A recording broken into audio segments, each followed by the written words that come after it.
మన ప్రభు అయిన యేసుక్రీస్తు నామములో మీకు మా శుభాభివందనములు. ఈరోజు దేవుని వాగ్దానము, యెహోవాయే నిన్ను కాపాడువాడు, నీ కుడి ప్రక్కను యెహోవా నీకు నీడగా ఉండును. పగలు ఎండ దెబ్బ అయినను నీకు తగలదు, రాత్రి వెన్నెల దెబ్బ అయినను నీకు తగలదు. ఏ అపాయమును రాకుండా యెహోవా నిన్ను కాపాడును. ఆయన నీ ప్రాణమును కాపాడును. ఇది మొదలుకొని నిరంతరము నీ రాకపోకల యందు యెహోవా నిన్ను కాపాడును. కీర్తనలు 121, 5, 6, 7, 8 వచనాలు. The Lord is your protector. The Lord is your shade on your right hand. The sun will not beat down on you by day, nor the moon by night. The Lord will protect you from all evil. He will keep your soul.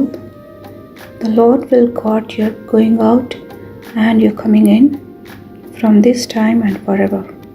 Psalm 121 verses 5, 6, 7 and 8. ప్రార్థన. ప్రేమగల తండ్రి, మరొక దినాన్ని మాకు దయాకిరీటముగా దయచేసినందుకు వందనాలు. సాగిపోయే నీడ వంటి మా జీవితాలకు ఈ దిన వెలుగును చూచే భాగ్యమిచ్చారు. వందనాలు. మీ వాగ్దానాన్ని నెరవేర్చి మా ప్రాణములకు నెమ్మది నిమ్మని యేసు నామములో వేడుచున్నాము తండ్రి. Amen. Have a blessed day. God bless you.